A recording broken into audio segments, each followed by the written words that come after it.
प्रभु रामा मंगल नाम तुझे प्रभु रामा भव भयहारक शुभ अभिरामा भव भयतारक शुभ अभिरामा मंगल नाम तुझे प्रभु रामा मंगल नाम तुझे प्रभु रामा।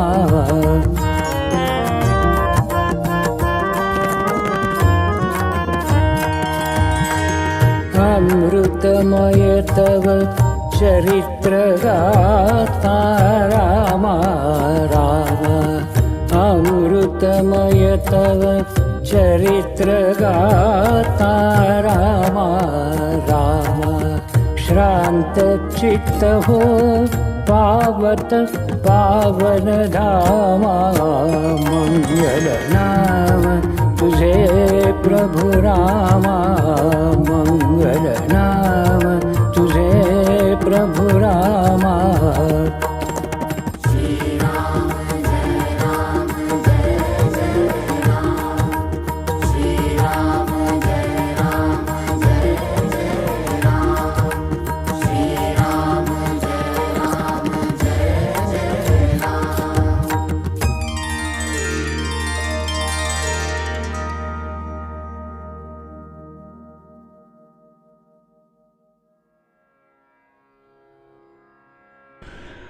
राम राम, जय श्रीराम।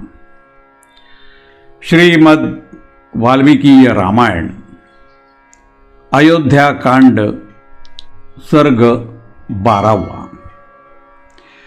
या सर्गामध्ये राजा दशरथ चिंताग्रस्त झालेला आहे, विलाप करतो आहे, कैकेयीला रागावतो आहे, फटकारून काढतो आहे, समजावतो आहे आणि तिने हा वर मागू नये अशी विनंती देखील करतो आहे। कैकेयीने राजाला चिंतेत पाडणारे 2 वर मागितले, युद्ध प्रसंग राजाला सांगितला, आठवण करून दिली, तुझे प्राण वाचविले असं सांगितलं, वचन घेतलं, पेचात पकडलं आणि मग सर्वात शेवटी तिने यमदूताप्रमाणे भासणारे ते भयंकर असे 2 वर राजा दशरथाला मागितले। ते शब्द तिने तिच्या जिभेवरती आणले। असे शब्द जे इतर वेळेला तोंडातून काढणं फारच कठीण होतं, काढताच आले नसते, अशा प्रकारचे ते शब्द तिने उच्चारले। कैकेयीचं ते सगळं बोलणं राजा दशरथाने ऐकलं, मात्र अनपेक्षित रीतीने हा जो यमराजाप्रमाणे यक्ष प्रश्न समोर येऊन उभा राहिला, त्याने तर तो दिंगमूढ झाला, चिंतेत पडला। आपण काय ऐकतो आहोत कळेच ना त्याला, त्याचा विवेक आधीच नष्ट झालेलाच होता, आता बुद्धी ही काम करेनाशी झाली आणि एक मुहूर्तपर्यंत तो फक्त क्षुब्धावस्थेत राहिला। आपण काय ऐकलंय, आपण काय समजून घेतो आहोत, काही म्हणता काही त्याला कळेना।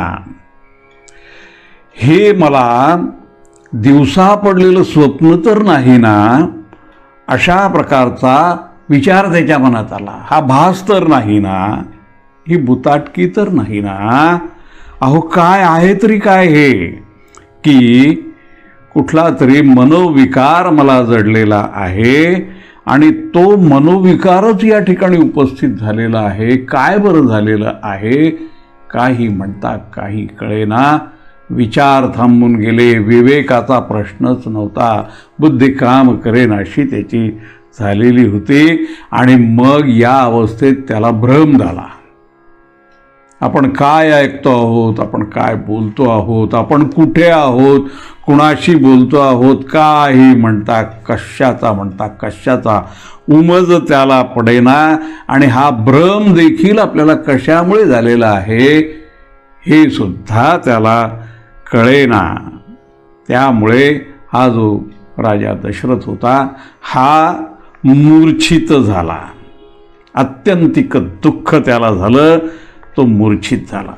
काही क्षण असे गेल्यानंतर ज्या वेळेला त्याला किंचित अशी शुद्ध आली, ग्लानीमधनं तो किंचित असा बाहेर आला, त्यावेळेला पुन्हा त्याला ते कर्णकठोर अत्यंत दुष्टरीतीने काढलेले ते कैकेयीचे शब्द पुन्हा त्याला आठवले आणि पुन्हा त्याला क्षुब्धता येऊ लागली. पुन्हा तो त्या विचारामध्ये जाऊ लागला, अशा रीतीने की जणू काही एखादी वाघीण समोर असावी आणि हरिणाने तिच्या पुढे व्यथित व्हावं, दुःखी व्हावं आणि हरिणाचे हातपाय देखील चालेन असे व्हावेत, त्याचा वेग नष्ट व्हावा, विचार नष्ट व्हावेत.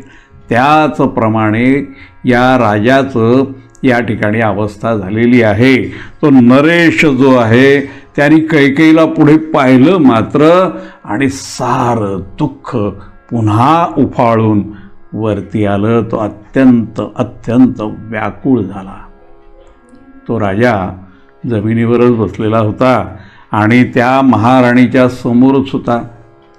ज्याप्रमाणे एखादा महासर्प जो असतो त्याच्यावरती मंत्र टाकल्यानंतर तो ज्याप्रमाणे त्या ठिकाणच्या ठिकाणी विषयुक्त होऊन तडफडत राहतो, तशी या राजाची अवस्था तिथे झाली.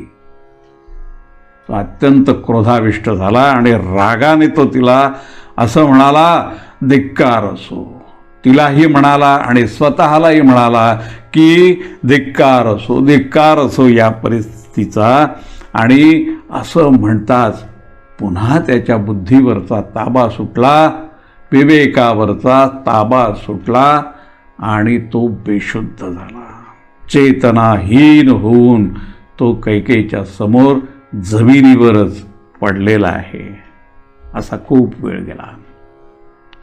बऱ्याच वेळाने ज्या वेळेला तो पुन्हा शुद्धीवर आला त्यावेळेला ह्या विचारांनीच तो व्याप्त होता. त्यामुळे अत्यंत दुःखी होता.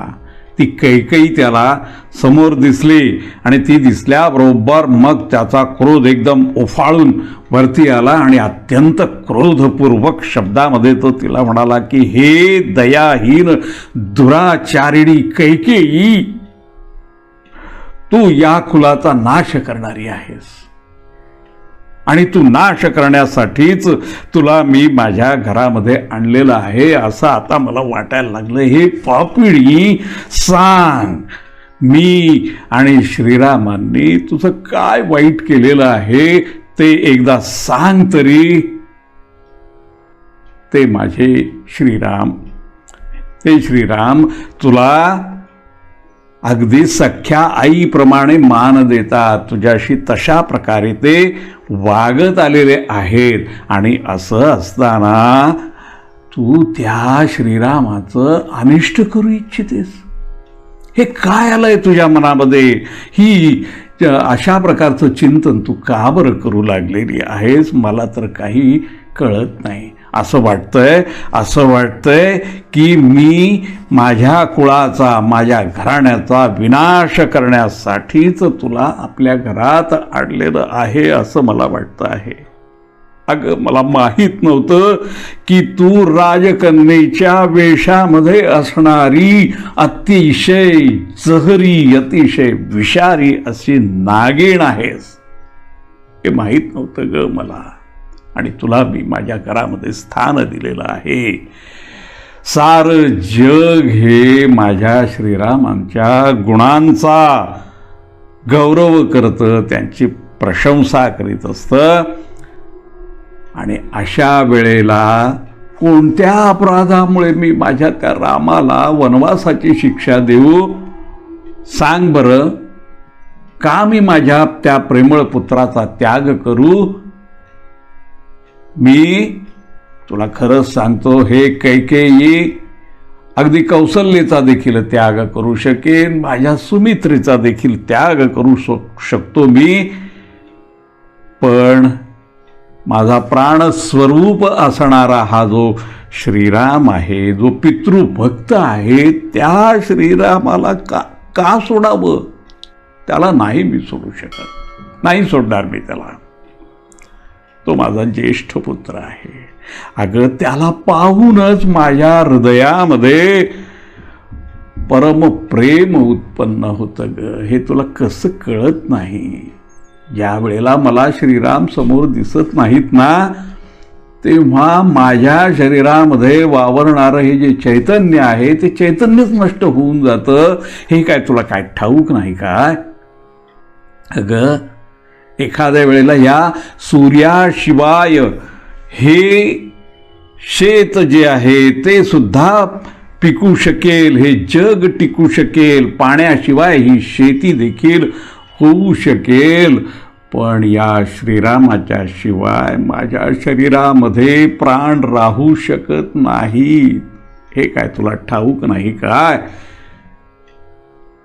तेव्हा हे काही कृपा कर. असा वर मागूनही तुला काहीही लाभ होणार नाही. हा जो तुझा पापी निश्चय आहे ना कैकेयी, हा जो तुझा दुराग्रह आहे ना कैकेयी, कृपा करून हा दुराग्रह तू सोड. अगं मी तुझ्या पाया पडतो ग, माझं मस्तक तुझ्या पायावरती ठेवतो, पण हा दुराग्रह तू सोड. तू प्रसन्न हो ना प्रसन्न. हे पापिणी, तू अशा परमक्रूरतापूर्वक अशा गोष्टीचा विचार तरी कसा करू शकलीस, हेच मला आता काही कळत नाही. जर तुला माझी परीक्षाच घ्यायची होती, माझ्या मनामध्ये त्या भरताप्रती प्रेम आहे की नाही हेच जर तपासायचं होतं, तर मी तुला सांगतो की ती तुझी इच्छा पूर्ण होईल. त्याचा जो पहिला वर तू मागून घेतलेला आहेस त्याला राज्याभिषेक करण्याचा, तर तो तुझा वर पूर्ण होईल आणि तुझ्या इच्छेप्रमाणे मी भरताला निश्चितपणे राज्याभिषेक करीन. पण माझ्या श्रीरामांना यातनं तू मुक्त कर. तू असं म्हणायचीस, मला आठवतं, सारं काही माझ्या डोळ्यासमोर आहे. तू असं म्हणायचीस की हा जो श्रीराम आहे ना, हा माझा मोठा मुलगा आहे, मोठा मुलगा आहे, धर्माचरणामध्ये तर तो सर्वश्रेष्ठ आहे. ही तुझी वाक्य आहेत, असं तू बोलायचीस. पण मला आता कळतंय ग, आता त्याचा खरा अर्थ माझ्या ध्यानात आलेला आहे. हे तुझं बोलणं जे होतं ना ते वरवरचं होतं, हे आत्ता मला कळलेलं आहे. आणि या श्रीरामांच्याकडनं सेवा करवून घेण्यासाठीच तू अशा प्रकारचं गोड गोड त्याच्याशी बोलत होतीस, हे आत्ता मला देखील आत्ताच कळतंय ग. त्या श्रीरामांच्या तर अजून ते लक्षातही आलेलं नाही. त्या श्रीरामाचं ज्याच्याविषयी तुझी अशी मतं होती, त्या श्रीरामांच्या अभिषेकाची ही वार्ता तू ऐकली आणि तू शोकसंतप्त झालीस, दुःखाने अगदी ग्रासून गेलेली आहेस. आणि तू तर तशी झालीच्या झालीस. तुला तर या प्रकारचा हा जो क्रोध आलेला आहे त्याने तू जागच्या जागेवरती उकळते आहेस, ते तुझं ठीक आहे. तुझ्या मनामध्ये तो स्वार्थ दडलेला होता, पण त्या कारणाने तू मला देखील आता क्षुब्ध करून टाकलेला आहेस. माझी ही विचारशक्ती आता कुंठित झालेली आहे. असं वाटतं की तुझ्या अंगामध्ये भूत संचारलेलं आहे, असंच आता मला वाटू लागलेलं आहे. हे देवी कृपा कर. हा जो इक्ष्वाकू वंश आहे हा न्यायप्रिय आहे. या वंशामध्ये तू या प्रकारचं वर्तन करशील तर वंशातच अन्याय उपस्थित होतो आहे ग. हे तुला कसं कळत नाही? आणि हे तू माझ्या हातून करवून घेते आहेस. तुझी बुद्धी विकृत झाली आहे कैकेयी, विकृत झालेली आहे. हे विशाल लोचने, डोळे किती सुंदर आहेत तुझे. या आधी तू अशी कधीच नव्हतीस ग. अशा प्रकारचं वर्तन तू कधीही केलेलं नाही. अनुचित कधीही वागलेली नाहीस आणि अप्रिय तर नाहीच नाही. म्हणूनच आज तुझ्या या बोलण्यावरती माझा विश्वास बसत नाही ग. मला ते खरंच वाटत नाही. तुझ्यासाठी तर श्रीराम, हा श्रीराम महात्मा भरताप्रमाणेच आहे असंच तू म्हणायचीस ना. सांग बरं, तू स्वतःचे म्हणत होतीस ना. त्याच श्रीरामांचा 14 वर्षांचा वनवास तुला हवाय. तो कसा तुला आत्ता पसंत पडला? हा विचार तरी तुझ्या मनामध्ये कसा आला?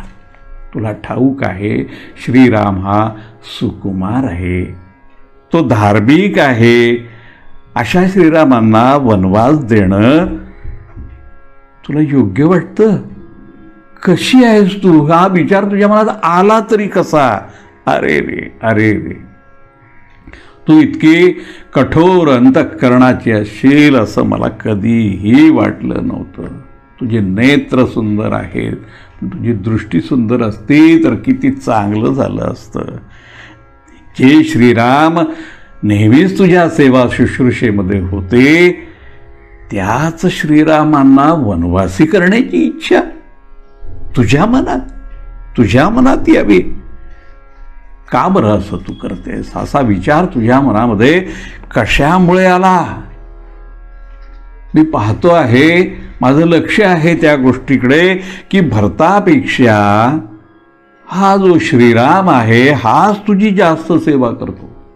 हा जो नरश्रेष्ठ आहे, सगळ्यांमध्ये श्रेष्ठ आहे माझा श्रीराम, त्याच्यासारखा दुसरा कोणी असा आहे का ग तुला दिसलेला की जो आपल्या गुरूंची, आपल्या ज्येष्ठांची अशा प्रकारे सेवा करतो, त्यांना अशा प्रकारचा आदर देतो, त्यांची आज्ञा तंतोतंत पाळतो, आज्ञा पाळण्यामध्ये तत्पर राहतो?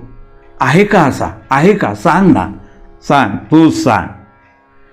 अगं तूच काय, माझ्याकडे सहस्त्र स्त्रिया आहेत आणि बरेच उपजीवी आहेत, पण त्यांच्यापैकी कोणाच्याही तोंडून श्रीरामांच्या विषयी कधी देखील कुठलीही कशाही प्रकारची तक्रार तू ऐकली आहेस का? नाही ना. हा पुरुष सिंह जो आहे श्रीराम, तो सगळ्यांना, सगळ्या प्राणीमात्रांशी तो गोड बोलतो आणि त्यांच्या मनाप्रमाणे तो गोष्टी करत असतो. आपलं आचरण अत्यंत प्रिय ठेवतो. अगं आपल्या आचरणाने तर राज्यातल्या सगळ्या प्रजेला त्यांनी आपलंसं केलेलं आहे, आपल्या अंकित करून ठेवलेलं आहे. हे जे श्रीरामचंद्र आहेत ना, ते अत्यंत सात्विक आहेत ग. आणि आपल्या सात्विक अशा स्वभावामुळे सगळ्या लोकांना, हे तर तुला ठाऊक आहे, सगळ्या लोकांना त्याने आपलंसं केलं आहे. दानामुळं त्याने ब्राह्मणांना आपलंसं करून टाकलं आहे, सेवेनं त्याने गुरुजनांना आपलंसं केलेलं आहे. आणि तुला सांगतो, या सगळ्यांना तर त्यांनी जिंकलं, पण रणांगणावरती त्याचा जो पराक्रम आहे, त्याचं जे धनुष्य बाणानं तो युद्धस्थळावरती जे युद्ध करतो ना, त्यामुळे त्याने शत्रूंना देखील जिंकून टाकलेलं आहे ग. काही सगळ्यांना त्यांनी आपल्या अधीन करून घेतलेलं आहे.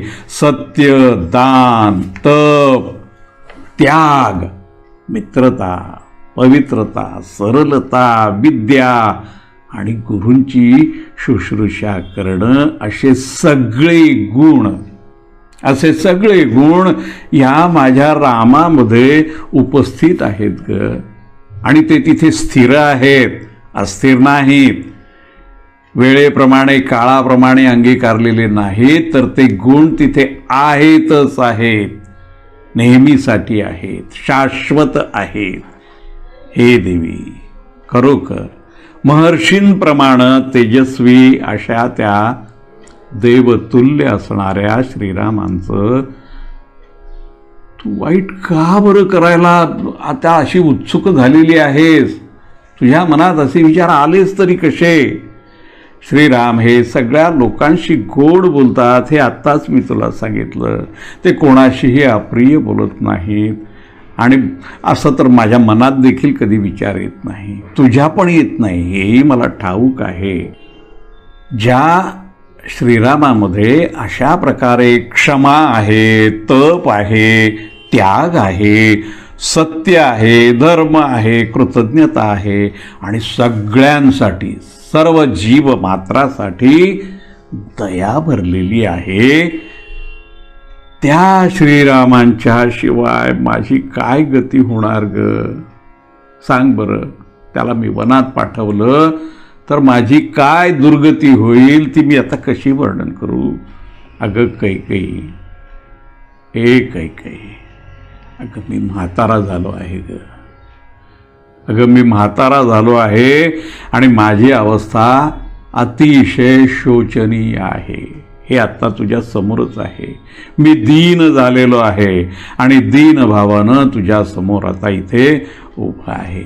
माझ्यावर तू दया केली पाहिजेस, कृपा कर.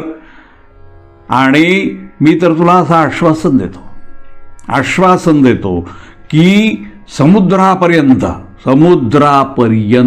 या पृथ्वीवर जे काही मिळू शकतं ते सगळंच्या सगळं तू मागशील ते, जे म्हणशील ते सारं काही मी तुला देतो, द्यायला मी तयार आहे. पण हा दुराग्रह तू सोडून दे ग. हा दुराग्रह धरून ठेवू नकोस. मी तुझ्या अगदी पाया पडतो ग. तू माझ्या श्रीरामांना अभय दे. त्याला त्याने अपराध केलेला नसताना अशा प्रकारची शिक्षा देण्याचं पाप तू माझ्या डोक्यावरती लादू नकोस ग. कृपा कर. याप्रमाणे तो राजा दशरथ दुःखाने अगदी संतप्त झाला, व्याकुळ झाला, विलाप करू लागला. परंतु ती जी कैकेयी होती त्या कैकेयीच्या मनामध्ये दया उत्पन्न होण्याचा प्रश्नच आला नाही. कठोरतेची परिसीमा तिने गाठलेली होती. इकडे राजा पुन्हा आपली शुद्ध घालवून बसत होता. त्याला चक्कर येत होती. तो व्याकुळ झालेला होता, हीन दीन झालेला होता. तिच्या पाया पडण्याची तो वारंवार इच्छा दर्शवत होता. तरी देखील ही कैकेयी तिळ मात्र देखील विरघळली नाही. तिच्या मनामध्ये कुठल्याही प्रकारची दया उत्पन्न झालेली नाही. उलट राजा या पद्धतीने जी याचना करतो आहे, गहिवरतो आहे, पायावरती लोळण घेण्यासाठी ज्याची सिद्धता झालेली आहे, त्याच्याविषयी तिच्या मनामध्ये आणखीच भयंकर विचार आले. आणि मग भीषण रूपच जणू काही तिने धारण केलेलं आहे. वाणीला आणखी धार चढवलेली आहे आणि अत्यंत कठोर वाणीने ती या राजा दशरथाशी बोलू लागलेली आहे. राजा गयावया करतो आहे, पाया पडतो आहे, याचना करतो आहे की हे कैकेयी, या अनिष्ट असा जो वर तू आत्ता मागून घेतलेला आहेस त्या वरापासून तू निवृत्त हो. तू असा वर मागू नकोस, दुराग्रह करू नकोस, हट्टाग्रह करू नकोस, असं ज्या वेळेला तो सांगू लागला त्यावेळेला सुंदर रूपाची ती कैकेयी, तिचे विचार जर या प्रकारचे सुंदर असते तर किती बरं झालं असतं. ती त्याला अधिकच कठोर वाणीने असं बोलू लागली की हे राजन, तू हे 2 वर मला दिलेले आहेस आणि ते दिल्याबद्दल जर तुला पश्चाताप होत असेल, तुला असं वाटत असेल की हे मी उगाचच बोलून बसलो, उगाचच मी ही प्रतिज्ञा केलेली आहे, तर हे वीर नरेश्वरा, या पृथ्वीवर आपण आपल्या धार्मिकतेचा हा जो डंका सगळीकडे पेटत आहात ना, तो डंका कशासाठी आहे? का असं सांगताय सगळीकडे की मी दिलेलं वचन पूर्ण करणारा आहे आणि या रघुकुलाचा मी वंश आहे, मी हे सारं करू शकतो, धर्मज्ञ, जेव्हा बरेच राजर्षी एकत्र येऊन या गोष्टीची चर्चा करतील आणि ह्या तुमच्या वचनांच्या विषयी जेव्हा ते बोलतील, तेव्हा आपण दिलेलं हे जे वरदान आहे त्या वरदानाविषयी आपण त्यांना कोणतं उत्तर देणार आहात? की मी हे वरदान दिलं आणि आता मी ते परत घेत आहे असं उत्तर देणार का? हेच म्हणणार ना की जिच्या कृपेमुळे मी जिवंत आहे, या कैकेयीमुळे मी जिवंत आहे. हे तर तुम्हाला कबूल करावंच लागेल, ते त्यांना सांगावं लागेल की ज्या या कैकेयीमुळे मी जिवंत आहे आणि जिनं माझे प्राण मोठ्या संकटात वाचवले आहेत, माझं रक्षण केलेलं आहे, त्या कैकेयीला त्यावेळी जे वर देण्याची मी प्रतिज्ञा केलेली होती, ती प्रतिज्ञा मी रघुवंशाचा वंशज असल्यामुळे आणि त्या वंशात निर्माण झालो तरीही ती प्रतिज्ञा मी खोटी पाडीत आहे, ती प्रतिज्ञा मी पाळू शकत नाही. असं उत्तर देणार आहात तुम्ही त्यांना? सांगा मला. महाराज, आजच वरदान आपण दिलेलं आहे आणि आजच आपण त्याच्या विरुद्ध बोलता आहात, याच क्षणाला आपण असं सगळं वागता आहात, तर आपल्या कुलातल्या राजावरती तो कलंक लागणार नाही असं तुम्हाला वाटतंय का? त्यांच्यावरती हा कलंक लागणारच आणि तो तुमच्यामुळे लागणार. राजा शैब्याची गोष्ट आठवते का? राजा शैब्याने बाज आणि कबुतराचं जे भांडण लागलं होतं, त्या भांडणामध्ये कबुतराचे प्राण वाचवण्याचं जे वचन दिलं आणि ते वचन पाळण्यासाठी म्हणून त्यांनी आपल्या शरीरातलं स्वतःच्या शरीरातलं मांस काढून देखील त्या बाज पक्षाला दिलेलं होतं. हे तुमच्याच वंशात आहे ना, आठवतं की नाही? त्याची मला आठवण करून द्यावी लागत आहे. दुसरं उदाहरण सांगते मी.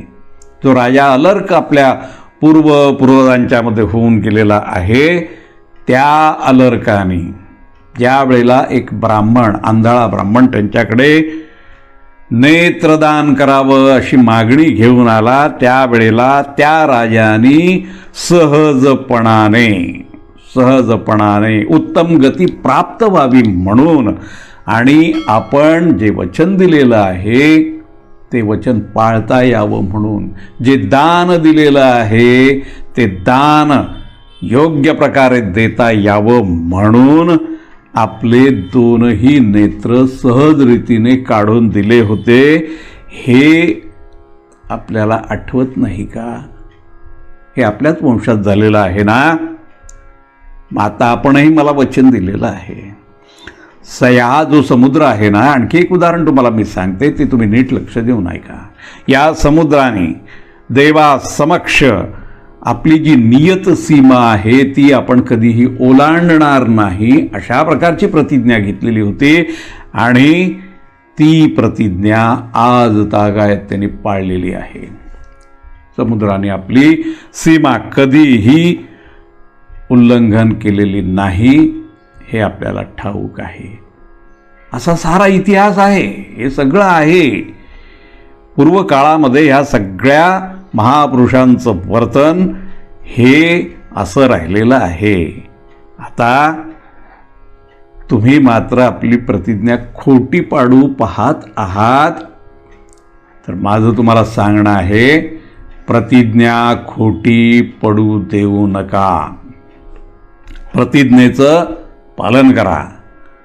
हे दुर्बुद्धी नरेशा, हे राजा, आपण तर धर्माला तिलांजलीच द्यायला निघालेले आहात आणि धर्माला तिलांजली देऊन श्रीरामांना राज्याभिषेक करण्याची इच्छा आपल्या मनामध्ये येते. आणि नुसतं एवढं येत नाही, तर ती जी राणी कौसल्या आहे माझी सवत, तिच्याबरोबर कायमस्वरूपी मौज करू इच्छिता, हे मला ओळखता आलेलं आहे, हे माझ्या लक्षात आलेलं आहे. आता म्हणूनच तुम्ही कितीही दया याचना करा, कितीही गयावया माझ्यासमोर करा, पाया पडतो म्हणा. आता धर्म होवो किंवा अधर्म होवो, खोटं असू देत, खरं असू देत, काहीही असू देत. आता आपण जी प्रतिज्ञा केली होती त्या प्रतिज्ञेचं पालन केलं पाहिजे. त्यामध्ये बदल होणं शक्य नाही, परिवर्तन होणं शक्य नाही. श्रीरामांना जर राज्याभिषेक आपण केलाच तरी देखील, तर मी तुम्हाला आत्ताच सांगून ठेवते, आपल्या समोर इथेच विष पिऊन बघता बघता मी मरून जाईन. आणि त्याचे कारण हे असेल की आपण केलेली प्रतिज्ञा मोडली आहे, हेच त्याचं कारण असेल. जर मी एक दिवस देखील त्या कौसल्येला, त्या राममातेला राजमाता होताना जर पाहिल ना, तर ते चांगलं होणार नाही. लोक तिच्या पुढे हात जोडताना मला दिसता कामा नयेत. त्याच वेळेला ज्या वेळेला मला हे दृश्य दिसेल, त्याच वेळेला मी स्वतःचं मरण हेच इच्छा करीन याची, आणि मी मृत्यूला जवळ करीन. हे तुम्हाला आत्ताच सांगते. हे नरेश्वरा, मी आपल्या समोर माझ्या भरताची शपथ घेऊन सांगते, की श्रीरामांना या देशामधून हाकलण्याशिवाय, बाहेर काढल्याशिवाय दुसऱ्या कोणत्याही वराने मी संतुष्ट होणार नाही, माझं समाधान होणार नाही.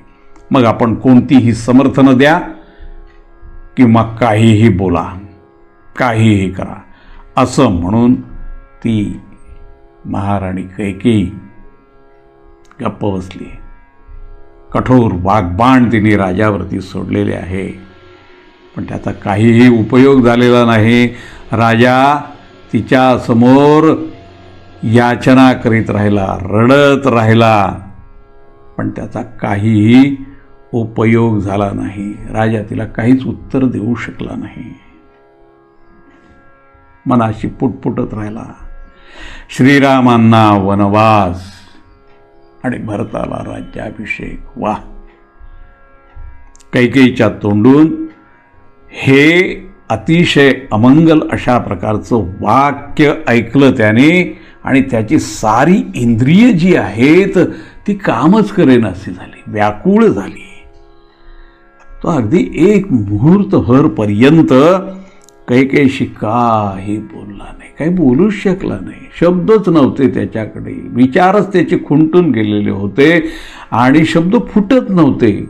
कसा कोरडा पडला होता. तो काय बोलणार?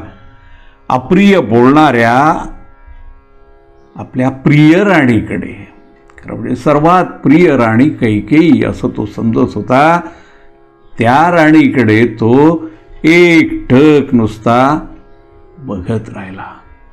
काय करावं काय नाही काही समजेच ना. मनाला इतकी अप्रिय असणारी कैकेयीची ती वाणी वज्रासारखी कठोर होती आणि दुःख निर्माण करणारी होती. ती वाणी राजाने ऐकली आणि तो खरोखर दुःख सागरामध्ये ढकलल्या गेला. त्याची सुख शांती सगळी नष्ट झाली, त्याची सगळी मनस्थितीच बिघडून गेली, शुद्ध हरपल्यासारखी झाली. कैकेयीचा तो घोर निश्चय आणि तिची ती शपथ, या गोष्टींनी तो एवढा अस्वस्थ झाला की एखादा वृक्ष जसा उन्मळून मोडून खाली पडतो त्या प्रकारे तो तिच्यासमोर पडला. शुद्ध हरपली, उन्मादग्रस्त झाला तो. विचारच त्याचे थांबून गेले. आपण काय करतो आहोत, काय बोलतो आहोत, काय ऐकतो आहोत, भ्रम तयार झाला. काही समजेना. त्याची प्रकृती बिघडून गेली. सगळं जगच बदलून गेलं, वातावरण बदललं. तो रोगग्रस्त माणसासारखा दिसू लागला. मंत्राने तेज काढून घेतलेल्या सर्पाप्रमाणे त्याची अवस्था झाली. तो निश्चेष्ट झाला, जमिनीवर पडला, कोसळला, त्याची शुद्ध हरपली. एखादा वृक्ष उन्मळून पडावा त्याप्रमाणे राजा दशरथ हा त्या कैकेयीच्या बोलण्याने उन्मळून पडला, निश्चेष्ट झाला, भ्रमित झाला. त्यानंतर जेव्हा थोडीशी जाग आली त्यावेळेला तो राजा दीन आणि आतुर वाणीने कैकेयीला असं म्हणू लागला की अगं, हा जो काही तू अनर्थ करीत आहेस तो अनर्थ तुला अर्थाप्रमाणे वाटतो आहे. हे वाईट जे कृत्य तुझं आहे तेच कृत्य खरं आहे असं तुला आत्ता वाटतं आहे, पण हे तू तुझ्या मनाने केलं आहेस असं काही मला वाटत नाही. कोणी तुला केला आहे असा उपदेश? सांग बरं, कोणी तुला हे करायला सांगितलेलं आहे? असं वाटतं आहे की आता तुझं चित्त काही ठिकाणावर राहिलेलं नाही आहे. त्या चित्तामध्ये एखादं भूत संचारलं आहे असं आता मला वाटू लागलेलं आहे. तू तर एखाद्या पिशाचग्रस्त अशा बाईप्रमाणे माझ्या समोर अशा काही गोष्टी करते आहेस, त्या गोष्टींची तुला लाज कशी वाटत नाही? तुला यत्किंचितही या गोष्टीची लाज वाटू नये याचं मला आश्चर्य वाटतं आहे.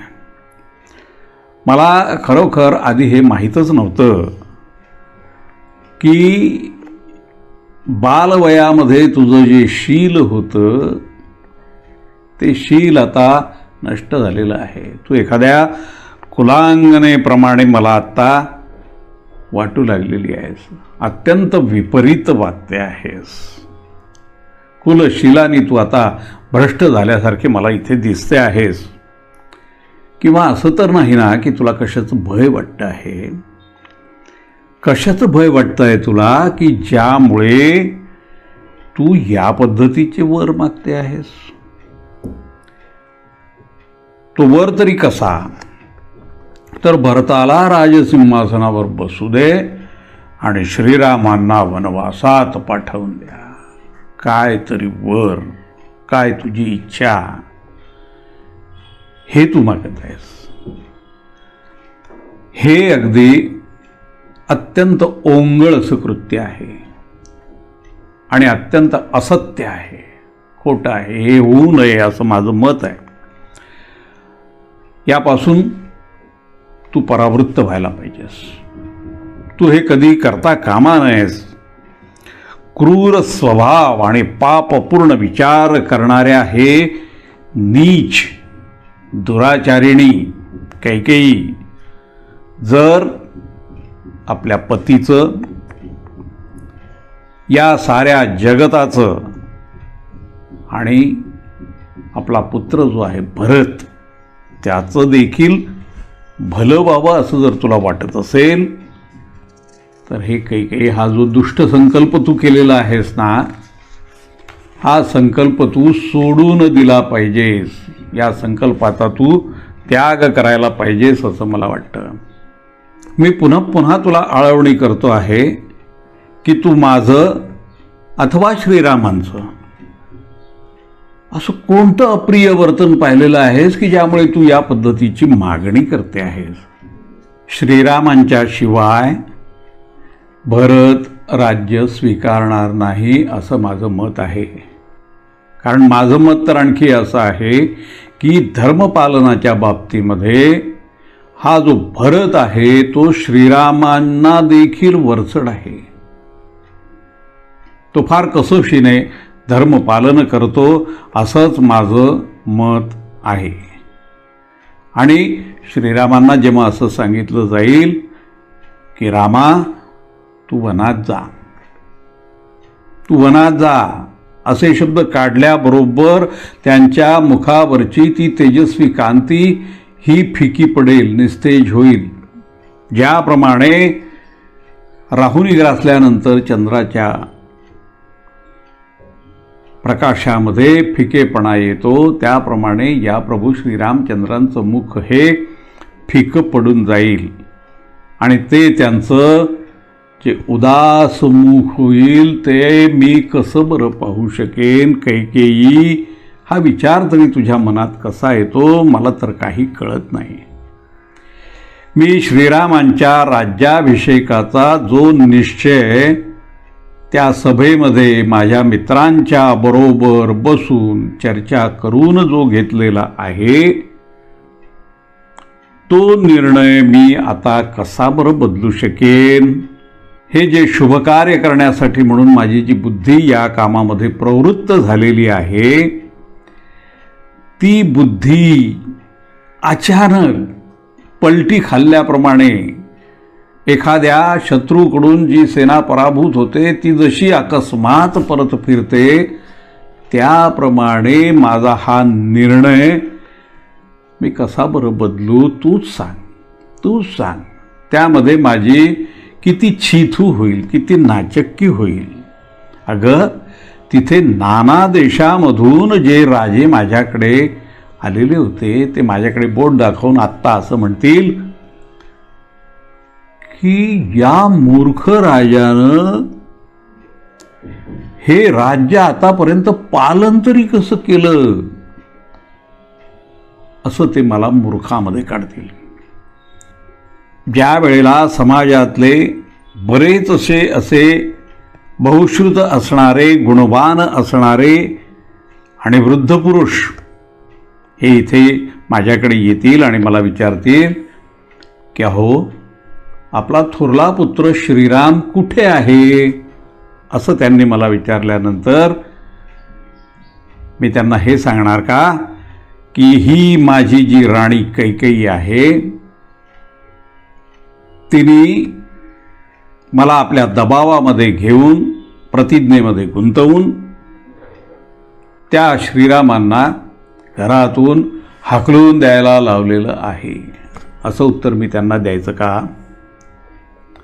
अगं ज्या कौसल्याचा पुत्र मला सगळ्यामध्ये जास्त प्रिय आहे ती कौसल्या नेहमीच माझ्याशी प्रियवचने बोलत आलेली आहे, अत्यंत चांगली बोललेली आहे. ती ज्या ज्या वेळेला माझ्याबरोबर वागताना दासी म्हणून वागली, सखी म्हणून वागली, पत्नी म्हणून वागली, बहीण म्हणून वागली आणि जिने माझ्यावरती काही प्रसंगी मातेप्रमाणे देखील प्रेम केलेलं आहे ती माझी प्रिय राणी कौसल्या ज्या वेळेला माझं काहीतरी चांगलं करण्याच्या इच्छेने, सेवा करण्याच्या इच्छेने ती माझ्याकडे आली होती त्या वेळेला खरं म्हणजे मी तिच्याशी अत्यंत सन्मानाने वागायला पाहिजे होतं.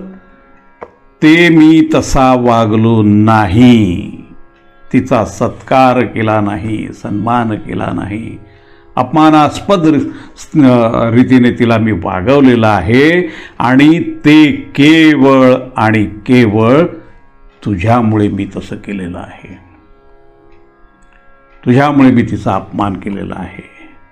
एवढा चांगला मी तुझ्याशी वागलो ते सारं काही मला आत्ता आठवतं आहे आणि ते आठवल्यानंतर मला असं वाटतं आहे की एखादा रोगी असावा आणि त्याने कुपथ्य करावं, नको ते अन्न भक्षण करावं, ते खाताना त्याला चांगलं वाटतं पण त्याचा जो परिणाम होतो, त्याचा जो त्रास होतो आणि त्यामुळे मग तो ज्या स्थितीला तोंड देतो तशी स्थिती आत्ता माझी आलेली आहे. तुझ्याशी चांगलं वागलो ही गोष्ट काही योग्य नव्हती, ते कुपथ्य होतं, ते कुपथ्य मी केलेलं आहे.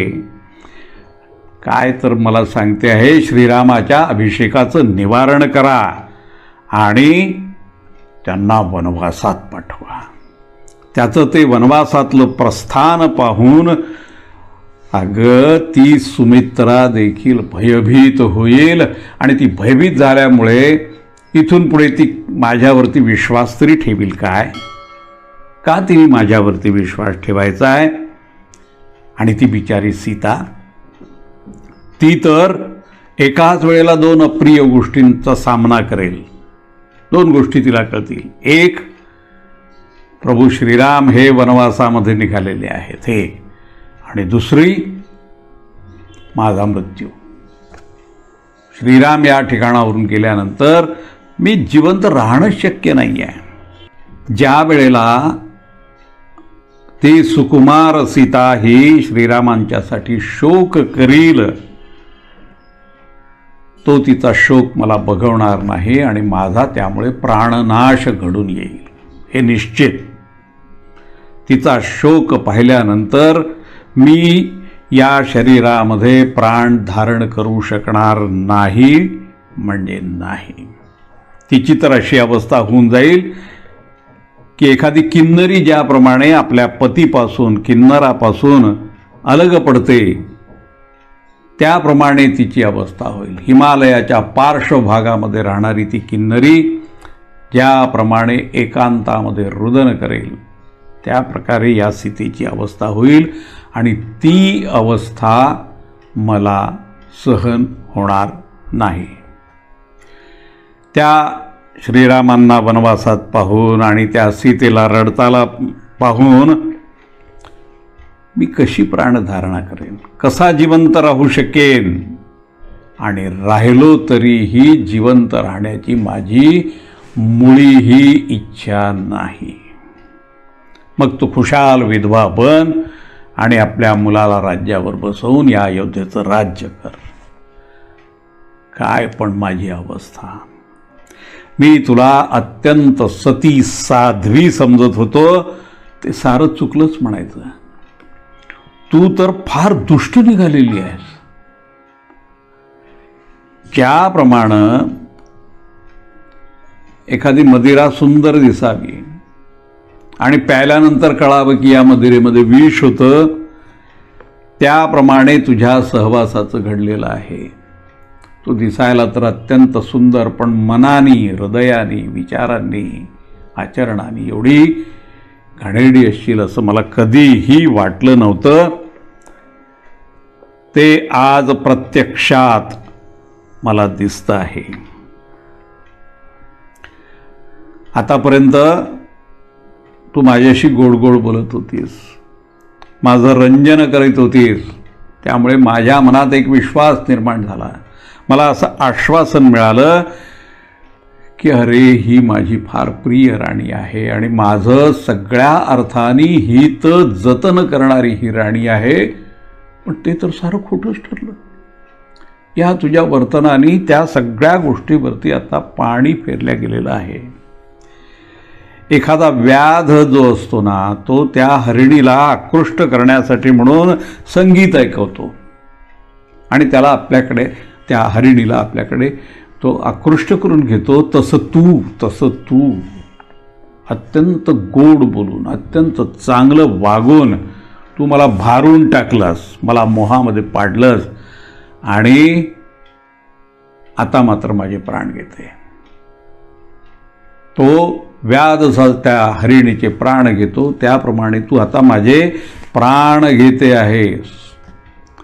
श्रेष्ठ पुरुष जे समाजातले आहेत ते निश्चितच मला नीच समजतील आणि ते असं समजतील की तो एक जो दारुड्या ब्राह्मण होता, तो एका बाईच्या मोहामध्ये पडला आणि त्या मोहात पडल्यामुळे त्याने स्वतःचा मुलगाच विकून टाकला आणि त्याची जशी निंदा नालस्ती मग रस्ती गल्लो गल्ली झाली, त्याप्रमाणे समाजामध्ये माझी सर्वत्र निंदा नालस्ती होईल.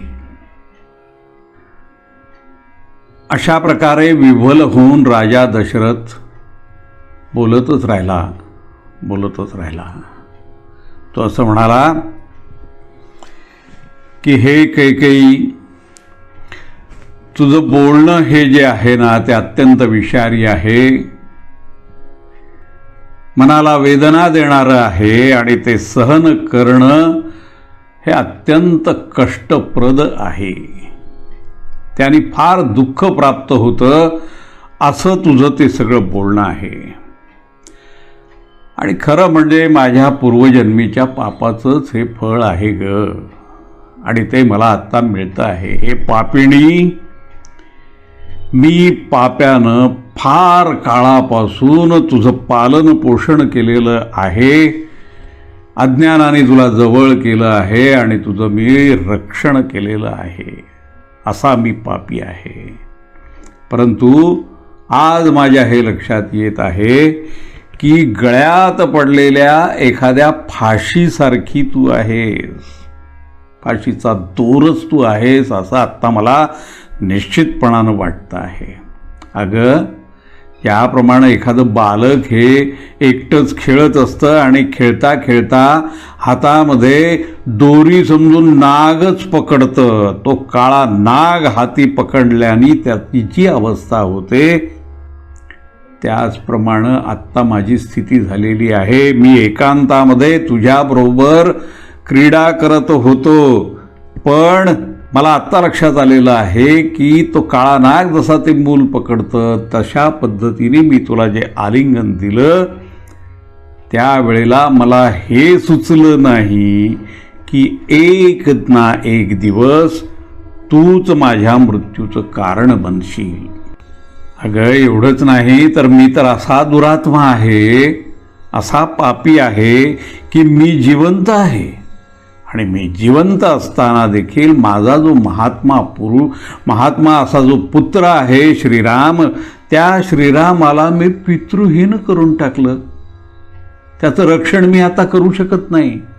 हे जे मी तुला जे वचन दिलेलं आहे, ते वचन जे आहे ते इतकं माझ्या अंगलट आलेलं आहे की मी माझ्या पुत्राचं रक्षण करता मला आता येऊ नये, हे माझं दुर्दैव आहे.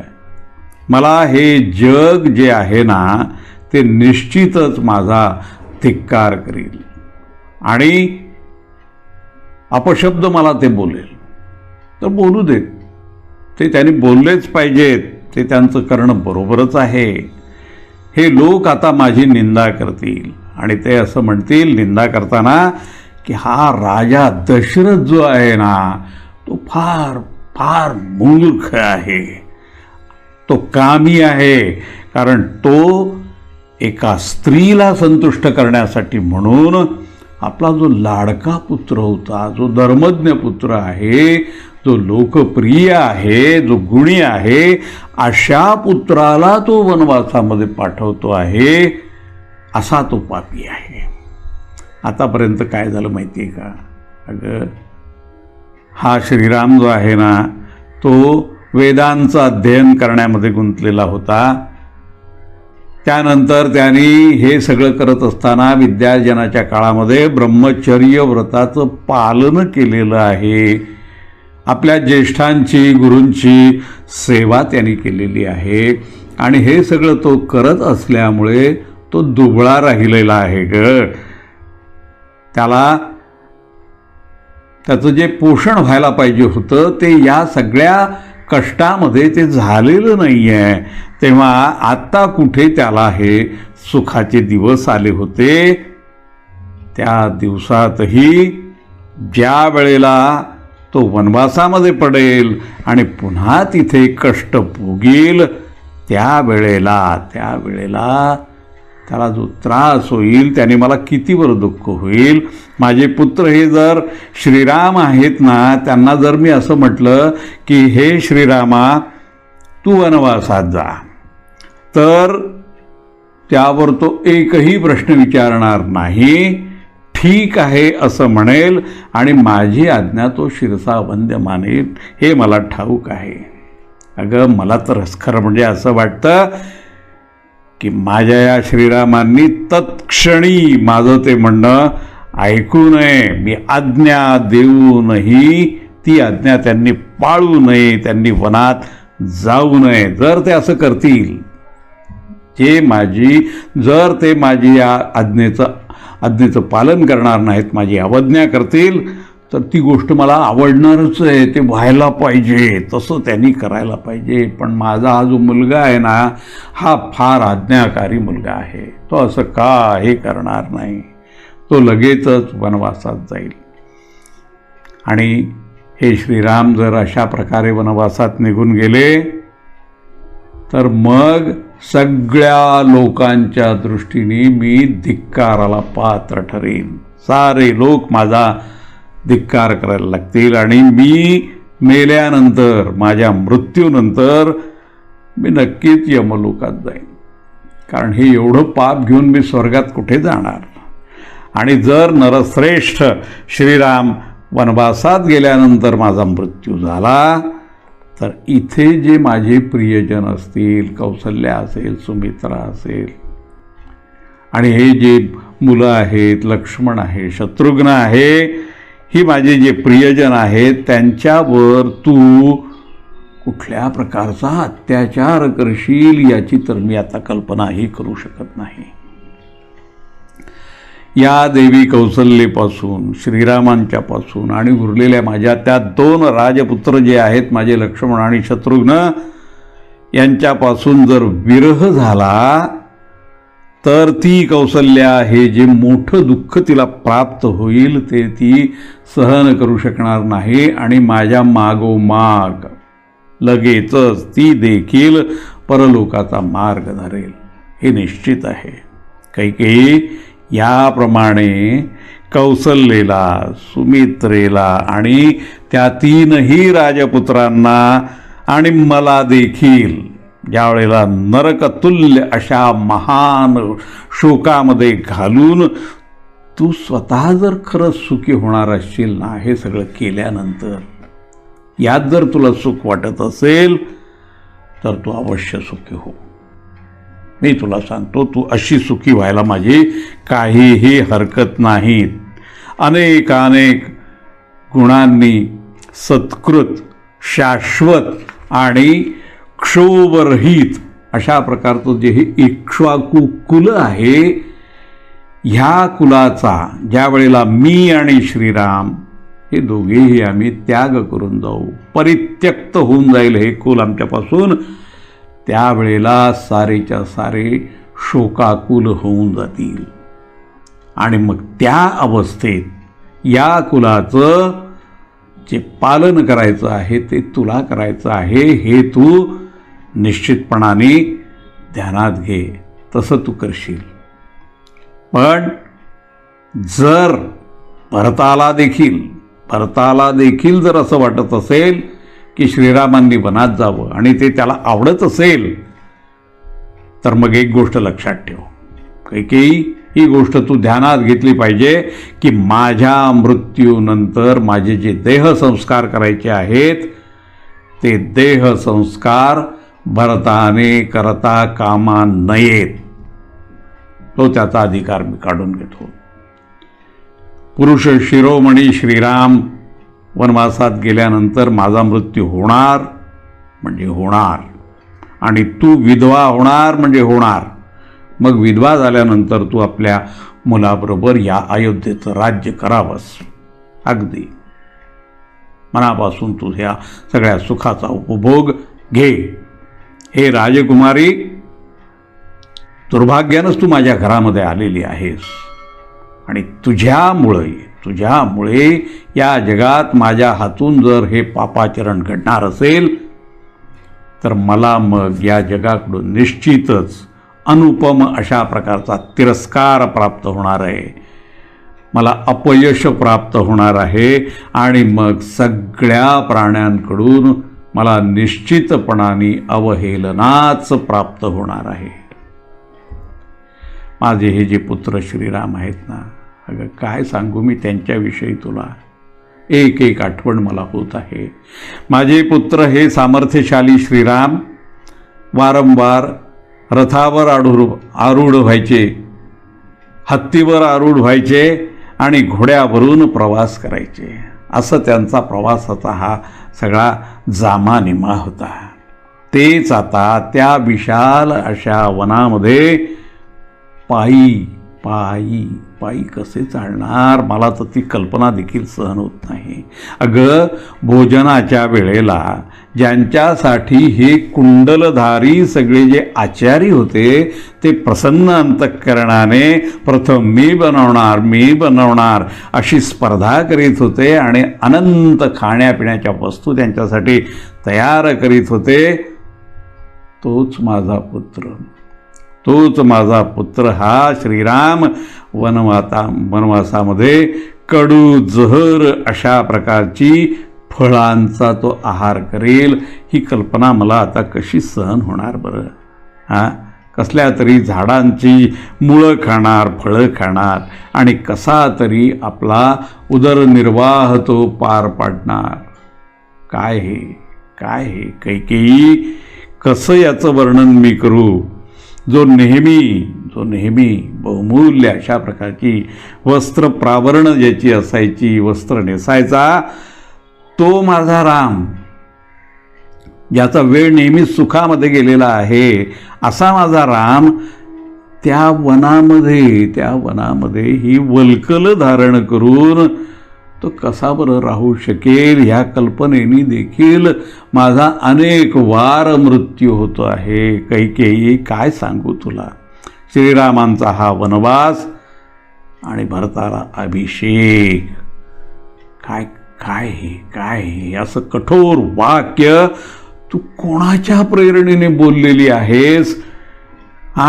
सांग, कसे निघाले तुझ्या तोंडून ही अशा प्रकारची वाक्य? खरोखर स्त्रियांचा मी धिक्कार करतो, कारण त्या ठक आणि स्वार्थपरायण असतात. पण मी सगळ्या स्त्रियांच्या बाबतीमध्ये असं काही बोलू शकत नाही. केवळ आणि केवळ ही भरताची माता जी कैकेयी आहे, ही स्वार्थपरायण आहे आणि म्हणूनच या मातेचीच निंदा मला करावीशी वाटते. तिचा बोल मी सगळ्या स्त्रियांना लावू शकत नाही. अगं कैकेयी, अनर्थातच अर्थबुद्धी ठेवणारी अशी तू क्रूर आहेस. तू मला संताप देण्यासाठीच म्हणून माझ्या घरामध्ये आलेली आहेस असं मला वाटतं. सगळ्यांचंच निरंतर अशा प्रकारे हित करणारे जे श्रीरामचंद्र आहे, त्यांच्यामध्ये तुला काय वाईट दिसलंय? सांग. माझ्यामुळे तरी तुझं काय वाईट झालेलं आहे ते तरी सांग. त्या श्रीरामांना संकटाच्या या अफाट अशा समुद्रामध्ये पडलेलं पाहून ते जे पिते आहेत इतर समाजामध्ये, जे राजे लोकांचा आदर्श समोर ठेवत असतात, ते आता आपल्या सुपुत्रांचा देखील त्याग करतील अशा प्रकारची ही प्रथाच निर्माण होईल. अनुरागिणी ज्या स्त्रिया आपले पती जे आहेत त्यांचा त्याग करतील, याप्रमाणे मग सारं जग जे आहे ते विपरीत अशा प्रकारचा व्यवहार करणारं होईल असं आता मला वाटतंय. देवरूपाप्रमाणे ज्यांचं कमनीय अशा प्रकारचं रूप आहे, ते माझे श्रीरामचंद्र ज्या वेळेला आभूषणांनी, वस्त्रप्रावरणाने एकदम अलंकृत होऊन ज्या वेळेला त्यांना मी माझ्या समोर आलेलं पाहत होतो, त्यावेळेला माझ्या नेत्रांचं पारणं फिटत होतं ग. त्यांना पाहून मीच आता पुन्हा तरुण झालोय की काय असं मला वाटत होतं ग. पण हे सारं आता संपलेलं आहे. कदाचित सूर्याशिवाय हा संसार देखील चालू शकेल. वज्रधारी इंद्रानं वर्षाव केल्याशिवायच प्राण्यांचं जीवनसुद्धा सुरक्षित राहू शकेल. पण रामांना वनवासात जाऊन ते जर पाहण्याचं नशिबी आलं तर या जगामध्ये कोणीही जिवंत राहू शकणार नाही असंच मला वाटतं आहे. तू माझा विनाश व्हावा अशी इच्छा करणारी अशीच मला दिसते आहेस. अहितकारी आणि शत्रुरूप आहेस असंच माझं मत झालेलं आहे. ज्याप्रमाणे कोणी आपल्या मृत्यूस घरातच स्थान देतं, त्याचप्रमाणे तुला मी या घरामध्ये स्थान दिलेलं आहे. हे तर आता सिद्धच झालेलं आहे. दुःखाची गोष्ट अशी की मी तुझ्या मोहात पडलो आणि मोहवश तुला महाविषारी नागिणीला चिरकालापासून मी आपल्या घरामध्ये ठेवलेलं आहे आणि मांडीवरती धारण केलेलं आहे. म्हणूनच आज मी पुरतेपणे मारल्या गेलेलो आहे. माझ्याकडून, श्रीराम लक्ष्मणांच्याकडून हीन होऊन हा जो भरत आहे ना, सर्व बांधवांचा विनाश करून तुझ्याबरोबर या देशाचा राज्यकारभार करील. वा वा वा वा.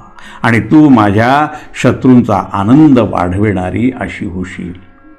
काय पण दिवस.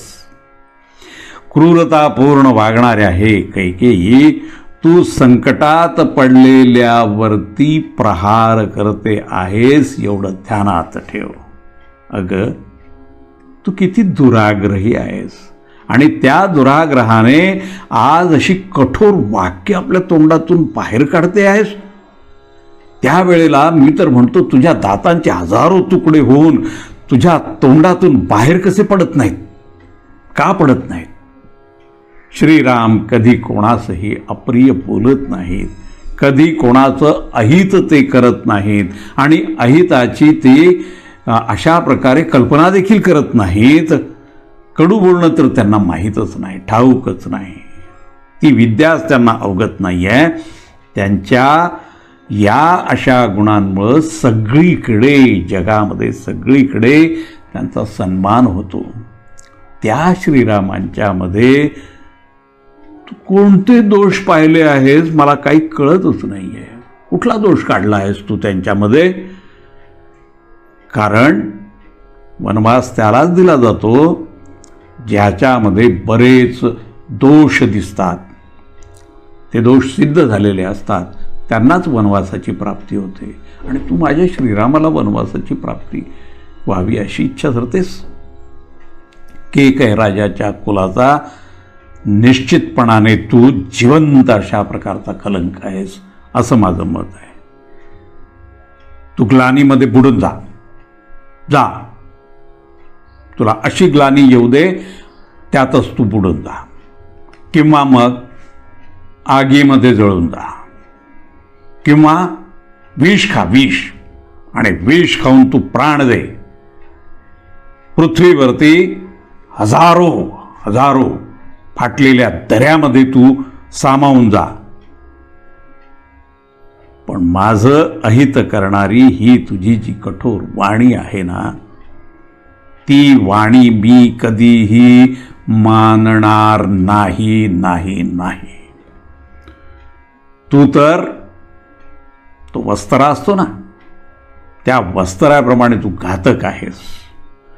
गोष्टी तर मोठ्या गोड करतेस, गोड बोलतेस, आणि नेहमी त्या गोष्टी साऱ्या खोट्या असतात, खोट्या,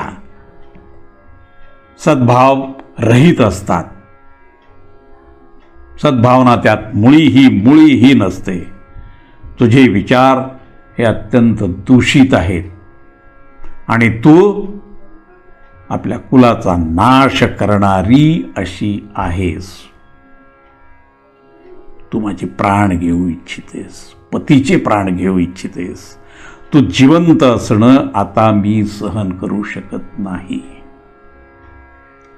माझा पुत्र जो आहे श्रीरामांच्या शिवाय माझ्या जीवनाचं अस्तित्वच नाही, ते असूच शकत नाही. तर ते सुखी आता कुठून होणार? ते सुखी होण्याची तर आता आशा अजिबातच नाही आहे. आत्मध्य पुरुष जे असतात त्यांना देखील आपल्या पुत्रांचा विरह सहन होत नाही. तो मला कसा होणार? तेव्हा तू माझं अहित करू नकोस असं मी तुला वारंवार सांगतो आहे. त्यासाठी हे काही मी तुझे पाय धरतो. तू माझ्यावर प्रसन्न हो ना, प्रसन्न. ह्याप्रमाणे तो राजा दशरथ सगळ्या मर्यादांचं उल्लंघन केलेल्या त्या हट्टी स्त्रीला वश करून घेण्यासाठी म्हणून अनाथाप्रमाणे विलाप करीत होता, तिच्या विनवण्या करत होता. त्या देवी कैकेयीचे चरण स्पर्श करण्यासाठी म्हणून तो पुढे जाऊ इच्छित होता, पण मध्येच तो मूर्छित होऊन खाली पडला. ज्याप्रमाणे एखादा रोगी असतो आणि त्याला दूरची एखादी वस्तू घ्यायची असते, ती वस्तू घेण्यासाठी म्हणून तो उठून उभा राहून चालू पाहतो, पण मध्येच दुर्बलतेने कोसळून पडतोच, त्याप्रमाणे तो राजा अचेत झाला. मूर्छा आली त्याला आणि तो बेशुद्ध अवस्थेत गेलाय. या ठिकाणी सर्ग 12वा पूर्णत्वास गेलेला आहे. श्रीराम.